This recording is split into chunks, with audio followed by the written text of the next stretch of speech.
உலக மாமேதை, பொது உடைமை தத்துவத்தை அளித்த பிதாமகன் காரல் மார்க்ஸுடைய சிலையை சென்னையில் அமைக்குவோம் என்று நாம் சட்டமன்றத்தில் அறிவித்திருக்கிறோம். அதுவும் விரைவில் அமைக்கப்பட இருக்கிறது.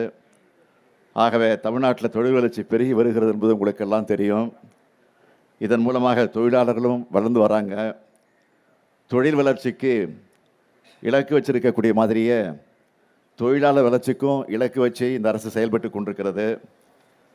எந்த முதலீட்டு திட்டத்தை தொடங்கி வச்சாலும், எந்த ஒப்பந்தம் கையெழுத்தப்பட்டாலும், அப்போ நான் முதல்ல கேட்குறது என்னென்னா, எவ்வளோ பேருக்கு வேலை கொடுப்பீங்க என்று முதல் கேள்வியை நான் இதை கேட்பது உண்டு.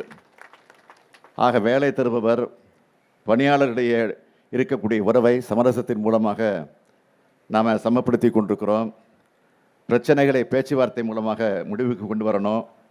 அப்படித்தான் இந்த அரசு செயல்பட்டு கொண்டிருக்கிறது. இது சாமானிய மக்களுக்காக, சாமானியர்கள் ஆட்சி என்பதை யாரும் மறந்துவிட வேண்டாம். என்றைக்குமே உங்கள் கூட இருந்து உங்களுக்காக நிற்கிற உங்களின் ஒருவன் தான் நானும் நம்ம அரசும் என்பதை, இந்த நாடே சமத்துவபூர்வமாக மாற வேண்டும் என்ற நிலையில் தான் எங்களுடைய லட்சியமாக, கொள்கையாக, இலக்காக வைத்து பணியாற்றி கொண்டிருக்கிறோம். இதில் மனதில் வச்சு தான் அரசு இன்றைக்கு பல திட்டங்களை தீட்டிக் கொண்டிருக்கிறது. இன்னும் ஒரு வார காலத்தில் நம்முடைய திராவிட மாடல் ஆட்சி உருவாகி 4 ஆண்டை நிறைவு செஞ்சு 5வது ஆண்டில் அடியெடுத்து வைக்க இருக்கிறோம்.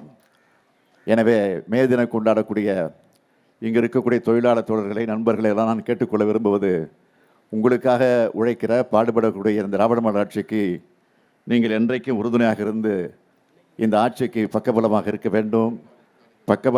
வேண்டும் என்று அந்த உறுதியை இந்த நல்ல நாளில் எடுத்துக்கொள்வோம் என்று கேட்டு, மீண்டும் உங்கள் அனைவருக்கும் என்னுடைய மே தின வாழ்த்துக்களை தெரிவித்து நான் விடைபெறுகிறேன். நன்றி, வணக்கம்.